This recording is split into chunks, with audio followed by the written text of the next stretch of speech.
Hello, everyone. Thank you for joining our panel, Addressing Ukraine Fatigue in the Media and Keeping the Story Alive. My name is Zoya Krasovska, and I will be a moderator of this discussion. And this topic is thought as talking about something local in more global perspective. In some points, we've heard that things that going on in Ukraine also can explain all these things that now are changing in Ukraine, in the world globally. And for example, why tyranny is becoming so widely spread. It can also show the Ukrainian perspective of why the evil, when it's not punished, it can become bigger and bigger. And today we will talk with people who work globally but cover also Ukrainian topics, and they can tell us why it's important to talk about Ukraine in a global perspective. And I'm introducing our speakers, who is Alicia Alamillos,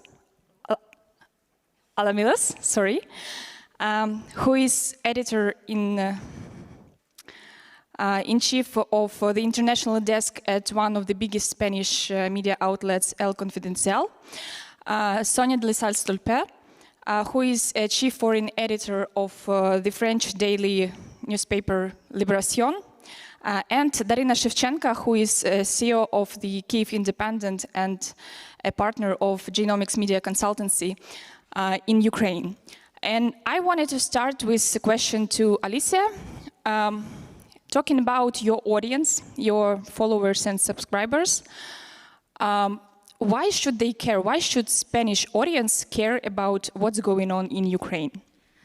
Hi, thank you very much, Zoya, for the presentation. Believe it or not, that's a question that I have been asked many times by Spaniards itself, of course. In the beginning, it was not really necessary because it was this total war. It was the biggest war in Europe.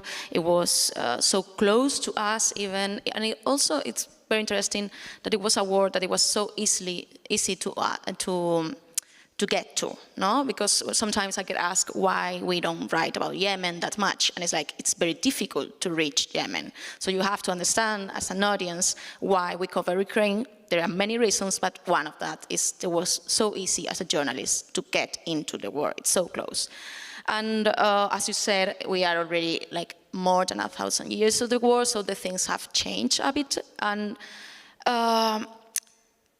I have previously covered other wars. I covered Syria, civil war, the Arab Spring and so, and I have followed how the people really tend to lose the interest very easily when the war becomes only a thing of square kilometers. When it's the Ukrainian army is advancing one village, the Russians are taking another village.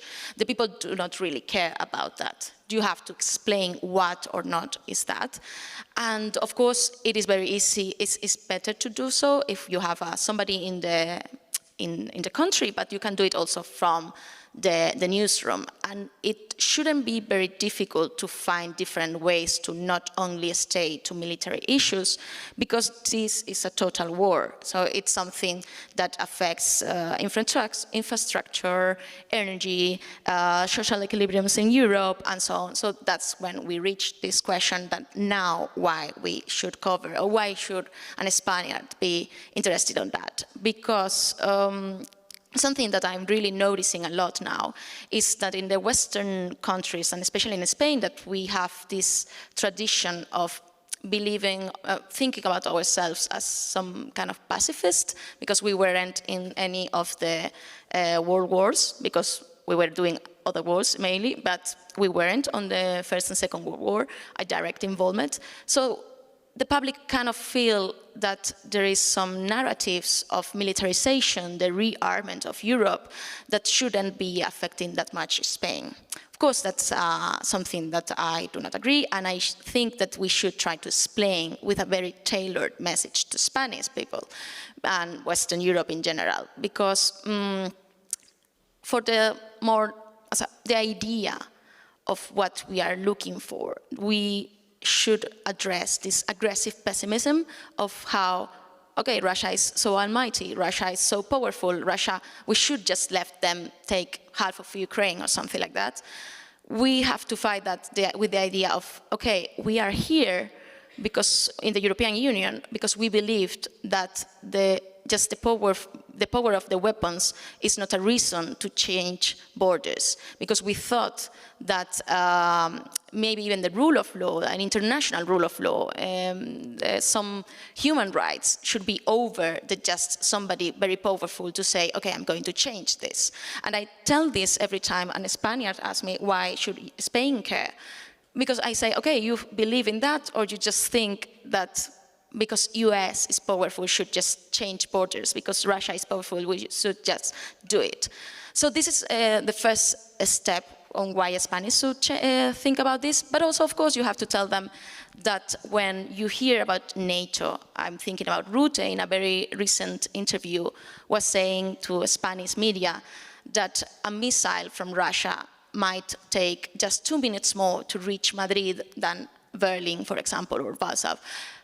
I think that's a problem for the Spanish public, because we know that we are not going to be that close to the war. Maybe Russia is never going to attack us directly with soldiers. And I understand why NATO do so, because they want to, and the EU as a whole, have these narratives, because they have to speak to 27 countries. But in Spain, we need a more tailored message to tell them, okay, the war is already here, because we see Russians killing Russian defectors in Spanish soil. We see hybrid attacks and everything. And also because they are attacking the European Union as a whole, and we are part of them. And I'm almost finishing, sorry. The idea of how in Spain we have a bit of resentment to the great countries of Europe, like Germany and so on, because of the economic crisis, because we felt that we were left out. But if at that time we wanted the European Union to help us, we shouldn't now think, okay, this is not our problem. It is our problem because we are part of this European Union. So. And we will talk more about indirect effects that have other countries according to Russia's aggression in Ukraine. But I also heard a lot about that many international journalists should come to Ukraine and work in Ukraine. And when they work there, everything becomes obvious. Why it's important and what are important stories here. Daryna, I would like to ask you, because Kyiv Independent do huge work explaining Ukraine. And how do you feel, what prejudice are still existing according to Ukrainian stories and from international media community to come and to work in Ukraine? Thank you. First of all, happy to be here and talk about Ukraine. For us, it's very important, and we would take every chance to get on stage and remind people that there is still the biggest land war in Europe going on, and it shouldn't go off the news. So I'm very grateful to my co-panelists for talking about Ukraine, but also for visiting Ukraine frequently. I know you both do that very often, and that's a tough ride, I should say. As for your question, there are many. And I think the first thing that I would mention is the lack of knowledge. It's very simple. When the full-scale invasion started in 2022, people knew very little about Ukraine, surprisingly little. I remember in March 2022, a journalist from Germany called me. She asked me where I was, and I was in Kyiv, and she asked me, but did you hear the explosion and the Zaporizhzhia power plant? I was like, no, it's 600 kilometers away from me. She's like, oh, people didn't even know what size Ukraine is. And that's where we should start. Also, this whole thing that was started was Kyiv will fall in 3 days. You know, if the Europe knew at least the basics about Ukraine and Ukraine's history and Ukraine's history with Russia, that wouldn't be even a conversation. But it was, in all seriousness.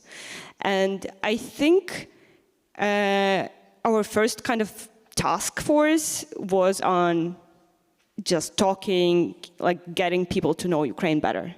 And that's from all sides, Ukrainian politics, Ukrainian social life, Ukrainian history. We've done projects, like separate projects, but also the general news coverage on that.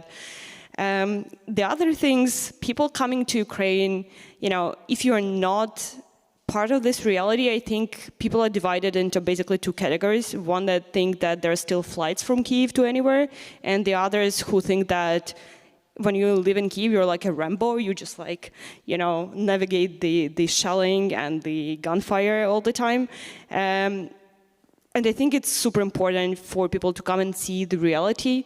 And the reality is tough. It's the constant kind of navigation between trying to live a life, but also acknowledging the war and living in the war and having to be helpful in this war. This is what we also are trying to kind of explain to the world. One of the most demanded stories on the Kyiv Independent website are the Ukrainian perspective stories. Basically, what do Ukrainians think about this or that?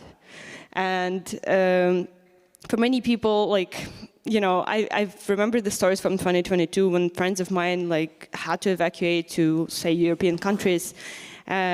People who hosted them expected them to see this Soviet movie kind of young but old women with kids, terrible shape, all that. That's not who Ukrainians are. And there's a lot of knowledge gaps about Ukraine. Just one visit won't make it. But if you make Ukraine coverage, and I think everybody should, because it was the biggest land war in Europe, and it still is. And it's intensifying, the fighting is still there, we're losing land, we're getting land back, it's a lot of lives lost, and planning this visit and understanding what Ukraine is like would help a lot.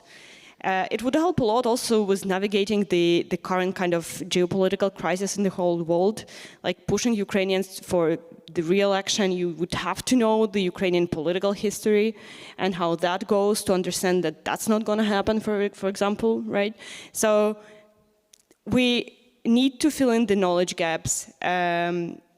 The other thing that I should probably mention in this regard is that Russian propaganda is not just fake news, and it kind of went through many layers of very educated societies, including European journalists, international journalists, and intellectuals, philosophers, teachers, lecturers. I still hear bits and pieces of Russian propaganda well, but people speak Russian in Ukraine, that means they're Russian. No, that doesn't mean that. And there is a historical context to that. That's also part of the context that we are trying to give. And this is told by me, not by, Russians, but by Europeans who actually support Ukraine. And even being and working in Ukraine can be a reason to attack a journalist via social media and so on. And in this regard, Sonia, why you decided to work closely with Ukrainian journalists? Why Libération has its reporter in Ukraine? What impact you feel as an editor having Ukrainian voices and having your reporter in Ukraine?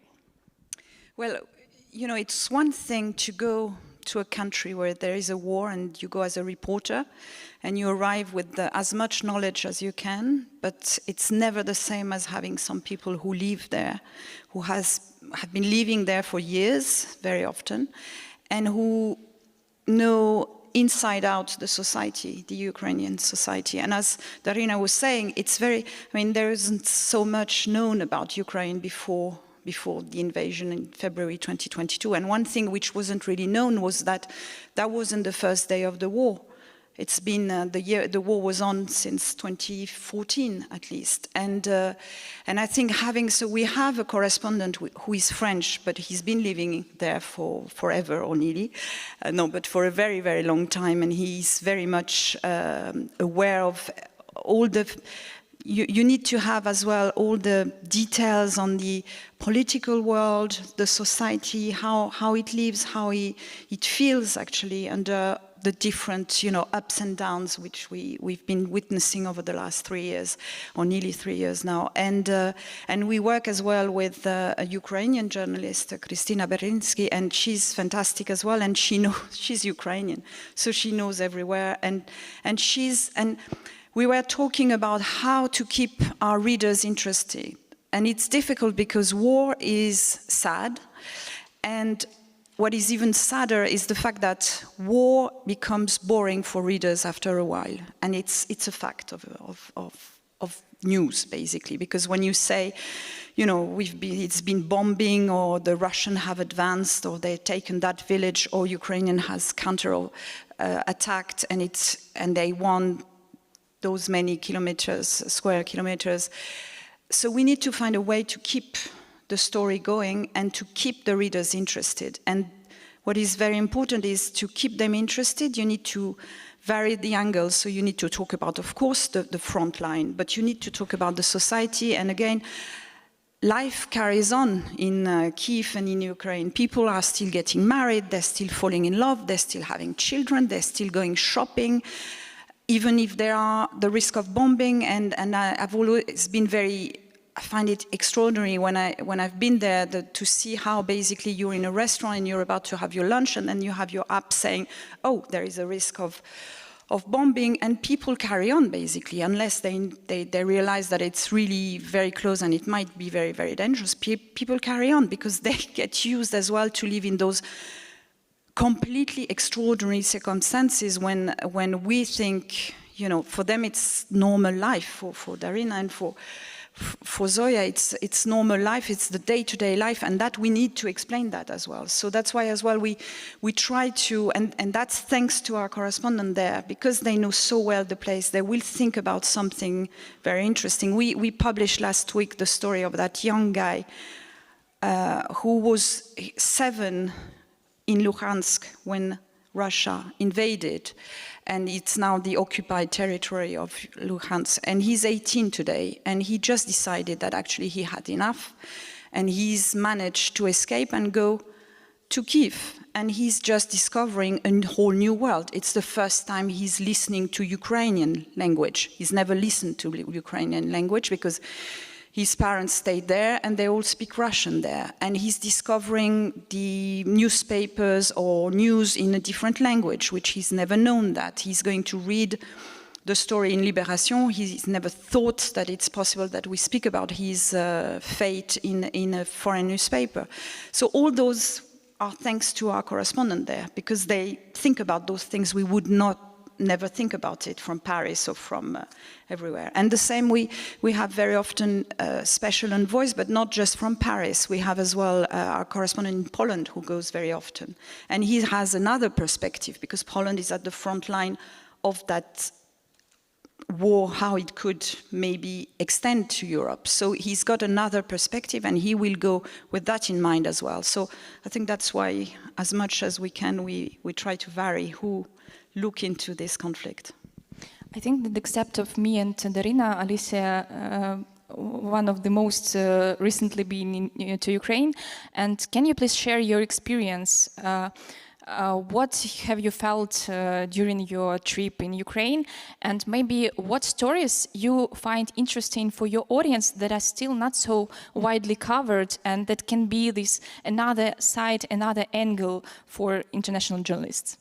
Yeah, something that we tried really very hard in El Confidencial, because of how our audience is, it is a very explainer geopolitical audience.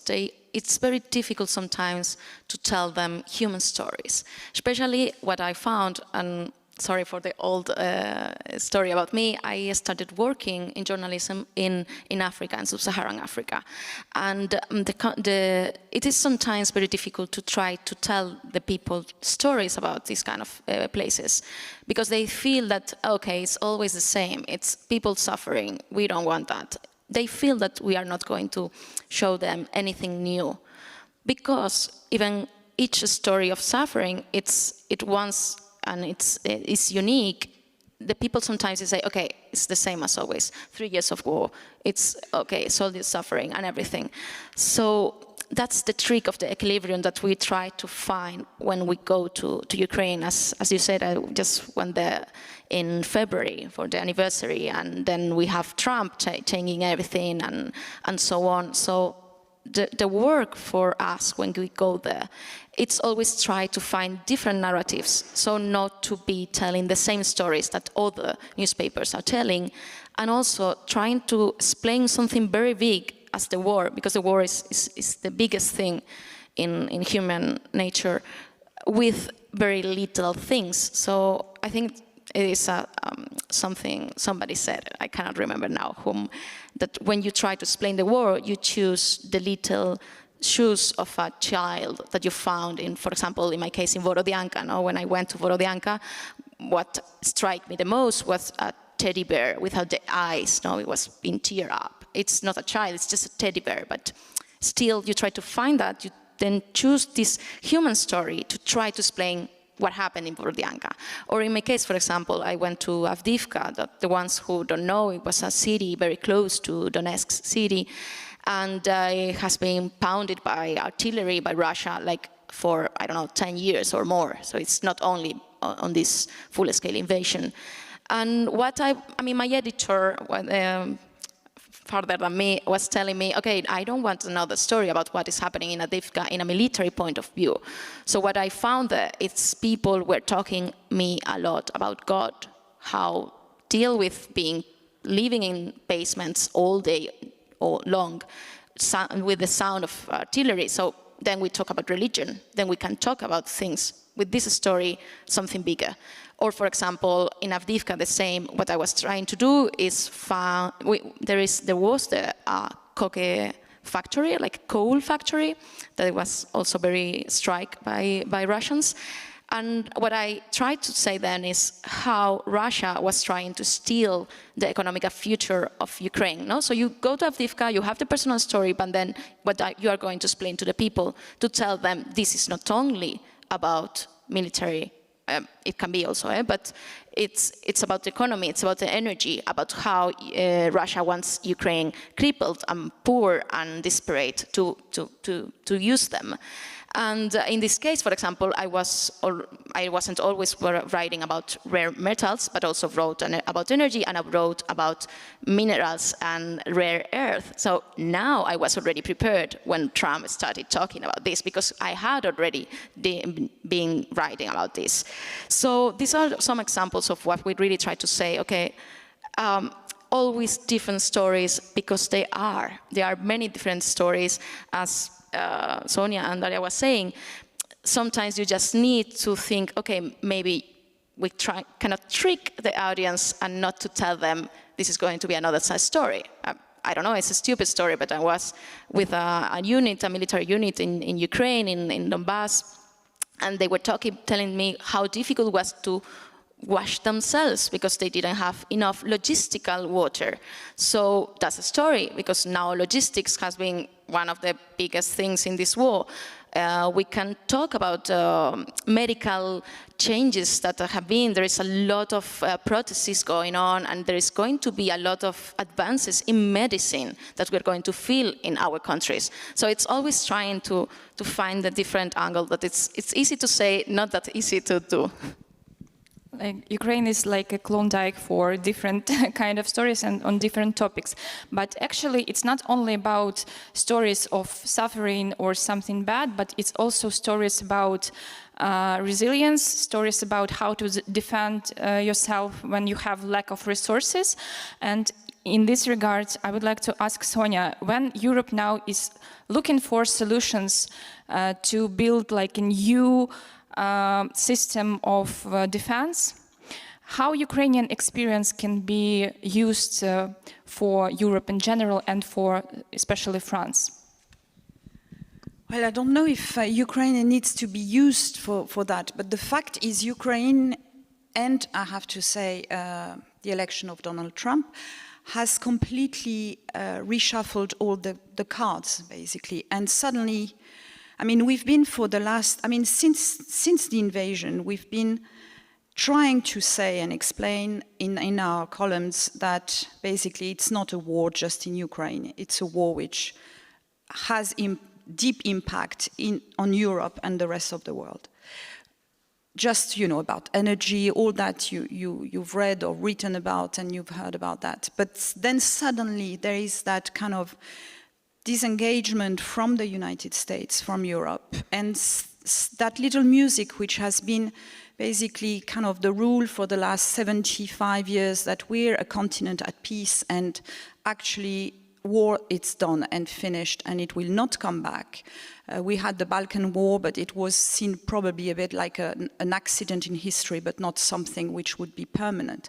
And then suddenly we do realize that actually we're on our own and we need to build something different. And the rhetoric in France, but I think in every single European country, has completely changed and shifted. We see that in Germany, we see that, and we see that deeply in France, about the fact that actually, so there is that discussion about what is pacifism today, and do we stay as pacifists, or do we have to reconsider?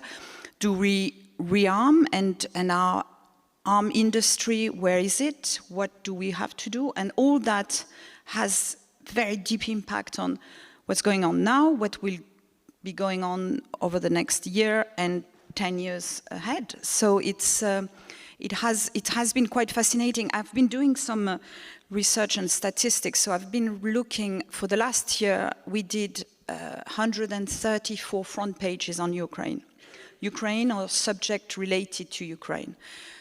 So, okay, I'm still talking about print, even if we're web first, but still, we still have a print edition and a front page. And on top of that, I've been looking at the statistics of which articles were the most read.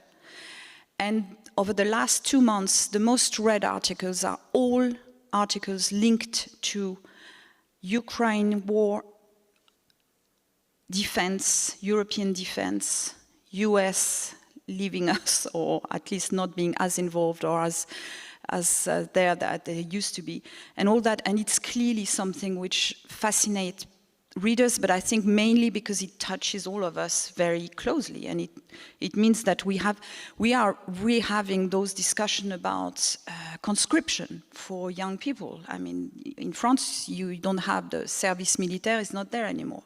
And suddenly people are re-talking about, shall we do that? Which is, of course, frightening, but as well fascinating, because it means we are completely resetting our thoughts about what is Europe, actually. And Ukraine, in this sense, is deeply taken as part of Europe, of that kind of Europe. And it's great that we have opportunity to share our knowledge, not only on defense, but also on fighting corruption and institution building and so on. And talking about different topics, Daryna, I know that you work with different explainers on Ukraine. And which of the topics are the mostly, I don't know, viable among your audience? Or maybe you have the most successful explainer about Ukraine. Maybe it's not written yet, but what topics are the most viral for the audience of Kyiv Independent? Our editor is right there, so maybe it's not written yet. Well, actually, we do a lot of explaining and context providing stories.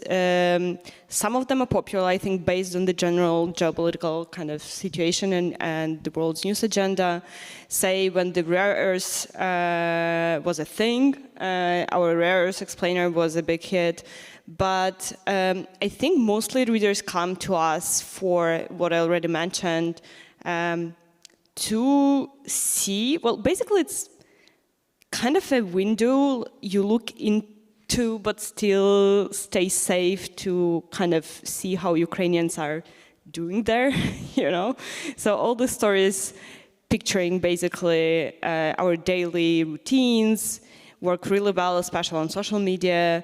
Our TikTok producer does that morning routine story TikTok from time to time, and it's basically, oh, I woke up today, I did my makeup, I'm going to work, oh, here's an airstrike alert, and that just goes viral every time.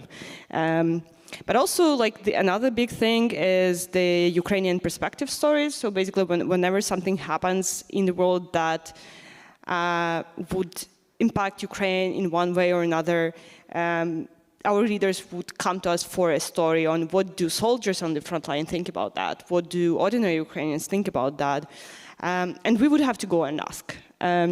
And for us, in Ukraine, in Kyiv, it might seem as a boring story, but I think that's actually one of our biggest goals there, to show that perspective. They don't know.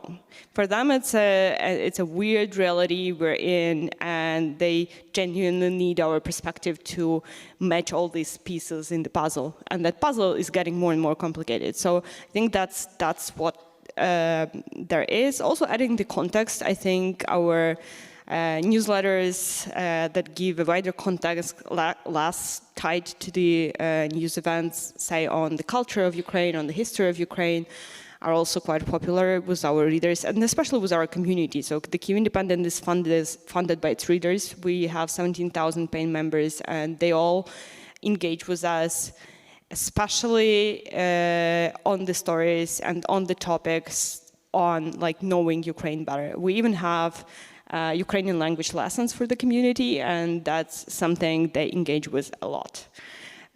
Also, just wanted to mention that we're having an event tomorrow where a lot of Ukrainian journalists and Ukrainians who came here to Perugia will be coming and telling all the stories about Ukraine. So if you have any questions unanswered after this panel or any other, please join us for the event. We'll be happy to answer them. Oh, yeah. Oh, forgot about that one, sorry. Tips from the editor. Yeah, we had a great explainer, who started the war in Ukraine. You remember the Trump's kind of, it had basically just one word, Russia, dot, full stop. That went viral. That was our most popular explainer by far. I hope we can do better than that someday, but I don't know. Thank you. And I was really tough to our speakers, and I wanted to give more time for you to ask your questions, and that is the part when you can think on your questions. And before you will ask questions, I wanted just to say that all of these brilliant speakers have huge experience. Please take them during the festival, ask questions about how to work in Ukraine, what I should know about Ukraine, and so on. I will be happy also to share my experience, my context, and to give you as much as I can give about Ukraine if you are interested to work there. But also during the middle of May, 15, 17 May, there is a big conference in Ukraine called Lviv Media Forum, LMF conference, that is also about not only Ukraine. It's not focused on Ukraine, but it's about how global perspective and Ukrainian experts can work together to deal with these all global issues we face. And as we are in this festival, I would like to invite you for Ukrainian events during the festival. For example, tomorrow there is a Kyiv Independent event when anything can happen. Lessons in planning for the unknown from wartime newsroom. And on Saturday, 12th, will be a very important event about Ukrainian journalist Victoria Roshina, who was captured, tortured, and vanished in Russian prison. So please join and tell your colleagues and your friends to join those events. And now, please raise your hand if you have questions. Please name yourself, and if you have a question directly to one of our speakers, please tell to whom. I see the first hand there.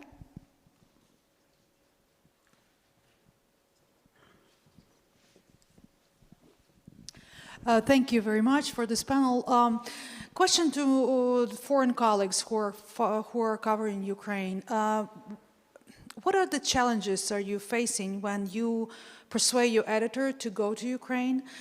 Technical challenges, and how do you do that? And as a newsroom, how do you decide that to spend this amount of resources to go and cover Ukraine? Thank you. Shall I go first? I mean, I'm going to preach for my church, but I mean, Libération has been quite good at that, and our chief editors have been quite good in the fact that they've never been kind of shy about sending someone there. Basically, we've made sure that we've had,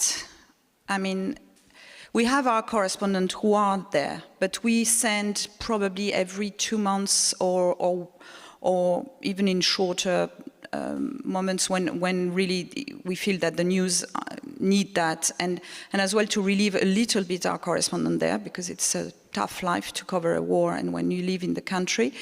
So technically the main, apart from the insurance and everything, you have to be sure that technically the main thing is about the fact that you know that to go, I mean, these girls here who came from Kyiv traveled for nearly 2 days before they arrived here. So it takes time to go to Ukraine, actually. It's easy to go, but you need to cover, to think about that time, which means that if you go there, you need to go for a minimum of 2 weeks probably, because it's impossible to cover that. But apart from that, the technical challenge, it's in a way, it's very easy to talk to people, go around and everything. What is a bit more complicated, but you understand as well why, is relationship with the army and going closer to the front and everything because of communication and the reality of the war means that sometimes we prevent it from going where we would like to go report. But apart from that, I mean, it's been I think Alicia said that it's a conflict which we can relatively easily cover because you have access and contact to quite a lot of different sources and relatively easily, so which is a plus in a way. I mean, compared to Yemen, as you were saying, or even Gaza, where we're not allowed to go as a reporter, so it's much easier to cover the conflict. I don't know if it's the question you meant by technical or not technical. Maybe Alicia can add something. Yeah, sorry? Oh, yeah. I don't know your nationality, but if you know anything about Spanish media landscape, it is not very good with budgeting. It is, and we tried, indeed in El Confidencial, it's a newspaper that has been going on for 20 years, so it's not young, but the war in Ukraine was probably the big and the first time when we did such a huge coverage. So there was a lot of interest from the beginning, especially in the coverage, but we had to work with very, very tight budgeting. So that also affects, of course, our work. In the first year, we were going a lot, and me as the editor of the international desk, I really tried not be me the only one going, but all of the people in the desk has been to Ukraine. Because if we then later, when it wasn't that easy to convince our editors to go there, who have already some experience in the country and some contacts and everything, it will be easier to convince them back, no? So it's not never starting from the beginning, from zero. But we had to know that from the beginning because it was very, it shaped our coverage. We do not have budgeting, for example, for a fixer, so we have to do it by ourselves.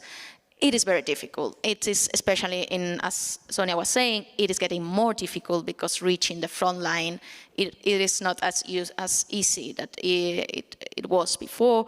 But for example, also one thing in Ukraine that I found very interesting, it is very easy to talk with the people. The people really want to talk to you. It's something, there was a lot of fear in the beginning of the war that Ukraine will become like a dark place, like no information coming out.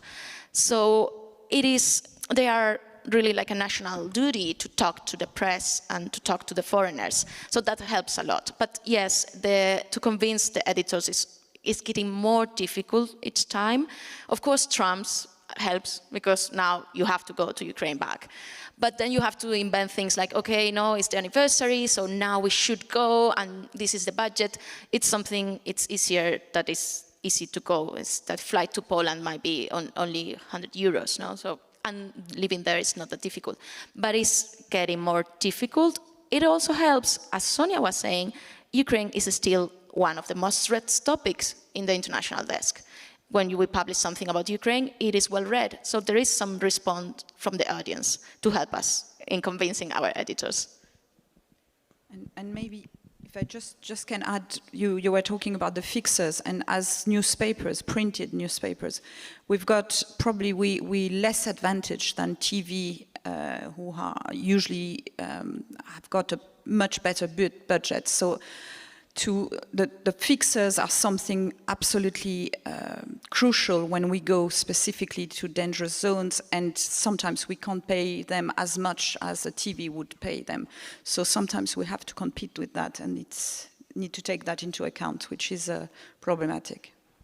I think we had a hand in this. Yeah.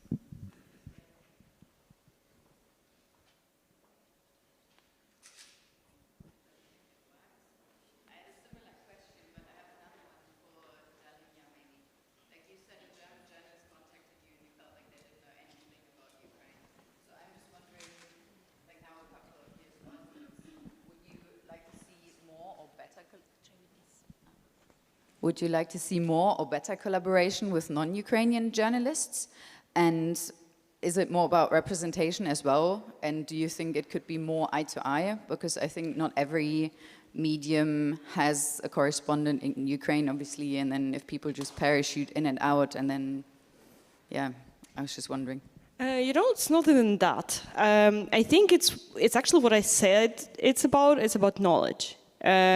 Ukraine has been, like for many European countries, there was Russia and there was some countries that used to be Russia and probably will be Russia around Russia.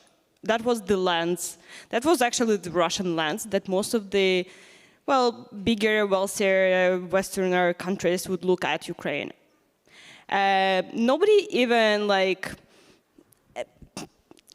you don't have to be in Ukraine to research how large the country is. You really, really don't. But you could easily do that before calling someone in Ukraine, right? That's what I'm talking about. So basically treating Ukraine not as a subject, but as an object of history, that's what I'm talking about. That would need investment into researching, learning something new, going probably a bit further than you would for a story you are assigned to but don't want to do, taking that it's actually the biggest land war in Europe. So that's what I'm talking about. I think it's getting better, and it's been getting better, but very slowly. And as the news cycle is a cycle, so it goes up and down. When something happens, everybody's back at Ukraine, and then, it's just the war, 1 kilometer here, 1 kilometer there. For us, it's a big deal. For most of the Europeans, it's not. And it goes down again, and the awareness goes down again. I think that it's a process. For many, many years, the world has looked at Ukraine through the Russian lens. And not just at Ukraine, frankly, at Central Asia, at Georgia, at Moldova, at many countries. Now it's time to change that lens. For many years, you would have Moscow correspondents. Nobody would have Kyiv correspondents. Up until the full-scale invasion, there would be Moscow correspondents, and then suddenly they would become Kyiv bureau chiefs. These are people with Moscow perspective, looking at Ukraine from Moscow lens. And yeah, it's knowledge, but it's also having that perspective and then treating Ukraine as an kind of an equal player in the world history and the world politics. I think that's what I'm talking about. And yes, collaborations can come from that if both partners are equal. Actually, if it comes to journalism collaborations, for many years, Ukrainian journalists have been treated as this, uneducated people who have to be taught what a podcast is or what a newsletter is. And that's funny because we've done that. We've also done that without money. So can you imagine how creative we should have been? That was a tough ride, and I think as equal partners we are ready to partner, we are ready to collaborate, but we would also expect from our partners from different countries to actually make an effort and try to learn something about Ukraine and what Ukraine actually is, without Russia and regardless of Russia. Do we have more questions? Yeah, please.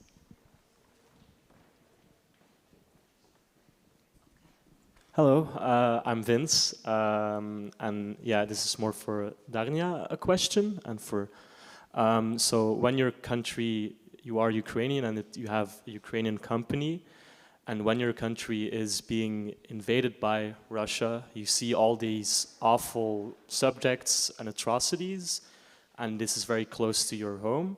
How do you keep, what are tips that you use yourself to keeping a level-headed reporting? And yeah, that's my question. How do you keep it, for you?